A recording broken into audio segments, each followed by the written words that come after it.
Hello मेरे प्यारे दोस्तों। आप लोगों का बहुत बहुत स्वागत है सरोज एकेडमी में। ठीक है, तो हम आज नए सेशन के साथ एक नए सब्जेक्ट के साथ हाजिर हैं। ये सब्जेक्ट जो कि यूपीएससी में बहुत ही अधिक इम्पोर्टेंट इसका रोल है। ठीक है, तो ये चीज़ें जो इन्वायरमेंटल हैं हर एग्ज़ाम में, मैक्सिमम एग्ज़ाम में पूछी जाती हैं, इन्वायरमेंटल से रिलेटेड क्वेश्चन। तो यूपीएससी एस्पिरेंट्स के लिए तो बहुत ही इंपॉर्टेंट है इन्वायरमेंटल साइंस। जैसे यूपीएससी में क्या है, जैसे सिविल सर्विसेज हो गया और ईएससी हो गया, इंजीनियरिंग सर्विसेज हो गया, और सारे एग्जाम जितने भी एग्जाम हैं उसमें इस इस तरह से क्वेश्चन पूछे जाते हैं जिस तरह से मैंने डिज़ाइन किया है। तो सरोज एकेडमी के द्वारा एक नए सब्जेक्ट के साथ हम हाजिर हैं।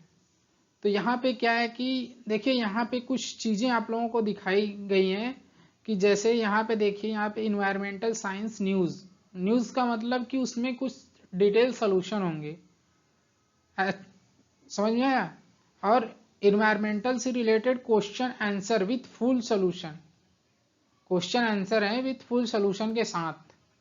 तो वो चीज़ें मैं आज आप लोगों के सामने लेकर आया हूँ, जो कि अभी ये स्टार्ट है, इसका फर्स्ट स्लाइड है। आप लोग इसे बहुत अच्छी तरह से देखिएगा। ठीक है, तो मैं चलता हूँ नेक्स्ट अपने फर्स्ट क्वेश्चन की तरफ। हमारा फर्स्ट क्वेश्चन है, क्वेश्चन नंबर फर्स्ट क्या है वो देखिए। राष्ट्रीय पर्यावरण अभियांत्रिक शोध संस्थान national environmental engineering research institute NEERI कहाँ पर स्थित है?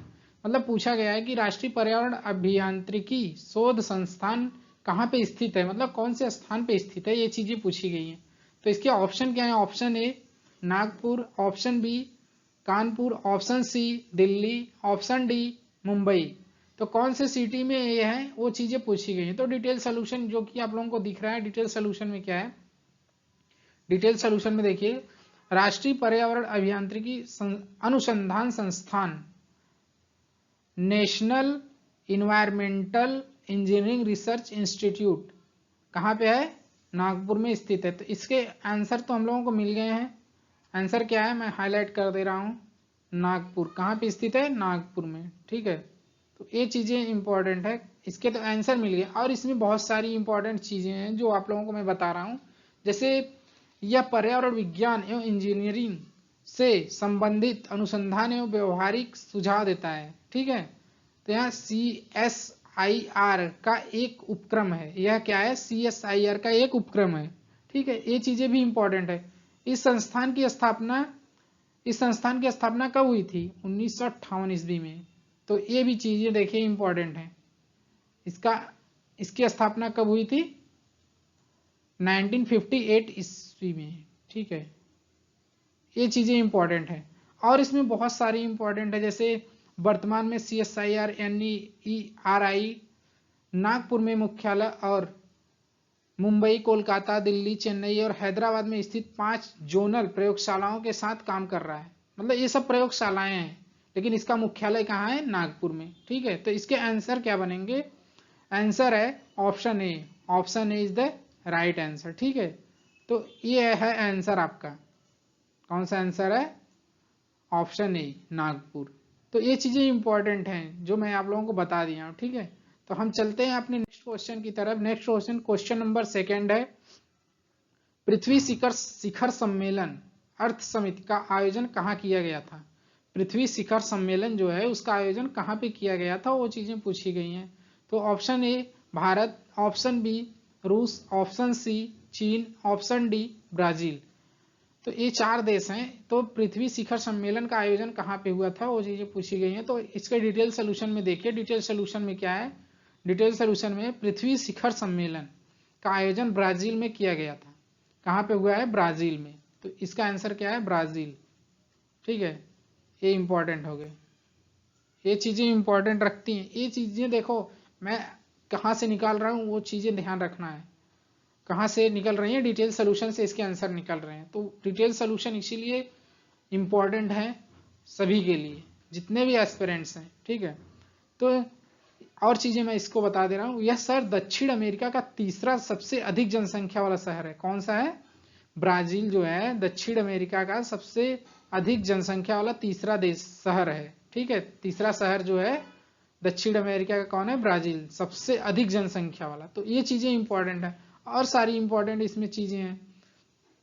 इसको आप लोग देखेंगे तो आप लोगों को खुद समझ में आएगा क्या क्या इंपॉर्टेंट है, क्या क्या नहीं है। ये चीजें देखनी बहुत ही जरूरी है, क्योंकि देखिए यूपीएससी में क्या होता है कि ऐसे ऐसे क्वेश्चन लोग लाते हैं जो हम लोगों को मतलब पढ़ाया नहीं गया रहता है। तो हम क्या करते हैं, बहुत सारे जगह से, बहुत सोर्स से इस डिटेल सोल्यूशन को लाते हैं, क्वेश्चन को लाते हैं, आंसर को लाते हैं, आप लोगों के सामने उसको प्रदर्शित करते हैं। आप लोग देखिए कैसे क्या हो रहा है, कैसे क्वेश्चन बनते हैं, कैसे नहीं बनते हैं, वो चीज़ें जरूरी हैं देखनी।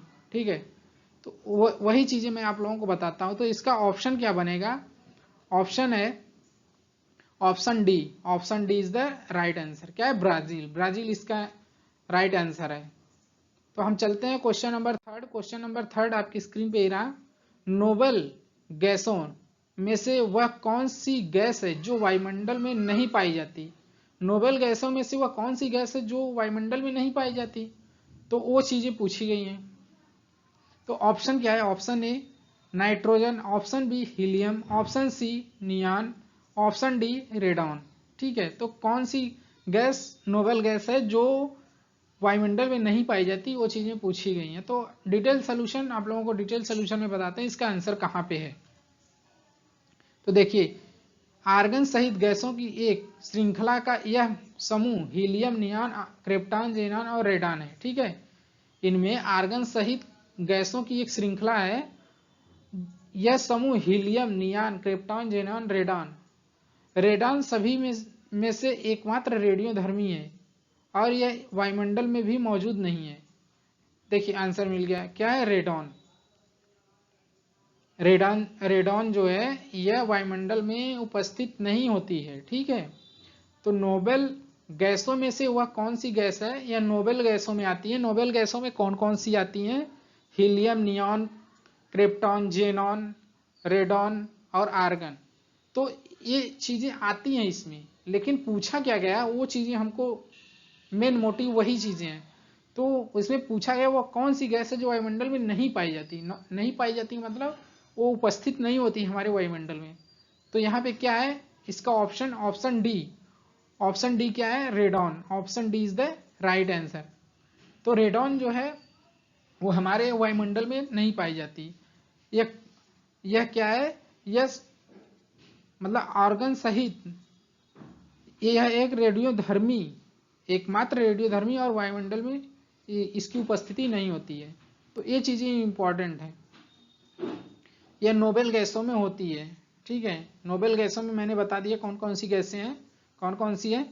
Argon, helium, neon, krypton, xenon और रेडॉन। ये सभी गैसें कहाँ पे हैं? नोबेल गैस कही जाती है। नोबेल गैस किसको कहते हैं? नोबेल गैसों में से इसके भी ये भी क्वेश्चन बन सकता है, नोबेल गैसें कितनी होती हैं, ऐसे पूछ सकता है क्वेश्चन। जैसे हम एक बता रहे हैं कि कैसे क्वेश्चन पूछी जा सकते हैं किसी भी एग्जाम में। तो कितने होते हैं यहाँ पे काउंट आप लोग कर सकते हैं। यहाँ डिटेल सोल्यूशन में दिए गए हैं। 1 आर्गन 1 हो गया, helium 2, neon 3, krypton 4, xenon 5, radon 6, मतलब 6 होते हैं। 6 नोबेल गैसें होती हैं। उनमें से क्या होती हैं? रेडॉन हमारे वायुमंडल में उपस्थित नहीं होती है। ठीक है, तो ये चीजें इंपॉर्टेंट है। देखिए डिटेल सोल्यूशन में सब बता दे रहा हूँ, डिटेल सोल्यूशन में क्या है वो चीजें जरूर आप लोग देखिए एक बार। तो हम चलते हैं क्वेश्चन नंबर 4 की तरफ। क्वेश्चन नंबर 4 आपकी स्क्रीन पे ही रहा। आम के वृक्ष का अर्धतना परजीवी पैरासाइट है। ठीक है, तो ऑप्शन ए क्या है? लोस्थस, option B larva, option C लोस्थस, ऑप्शन डी इनमें से कोई नहीं। ठीक है, तो वो चीजें मैं डिटेल सोल्यूशन में मैं बता रहा हूं। डिटेल सोल्यूशन में क्या है? लोस्थस। इसका आंसर क्या बनेगा? लोस्थस। लोस्थस जो कि हमारा है राइट आंसर। डिटेल सोल्यूशन में मैं बता रहा हूं। डिटेल सोल्यूशन में देखिए, आम के वृक्ष का अर्धतना परजीवी है जिसे लोस्थस कहते हैं। ठीक है, तो यहाँ पे डिटेल सोल्यूशन में देखिए आंसर मिल गया। और सारी चीजें हैं यहाँ पे, और सारी चीजें पढ़ेंगे तो सारी चीजें मिल जाएंगी आप लोगों को। तो ये 4th क्वेश्चन था। 4th क्वेश्चन के बाद ये आपकी स्क्रीन पे क्या है? क्वेश्चन नंबर फिफ्थ ये है, भारत में सबसे अधिक वन किस प्रदेश में है? कौन से प्रदेश में भारत में सबसे अधिक वन? Option A Nagpur, option B Dehradun, option C Madhya Pradesh, option D Assam. तो कौन से शहर में है? तो यहाँ पे ऑप्शन क्या बनेगा? Option C is the right answer, Madhya Pradesh. देखिए मैं यहाँ पे कुछ चीजें हाईलाइट कर रहा हूँ। हाईलाइट क्या करूंगा?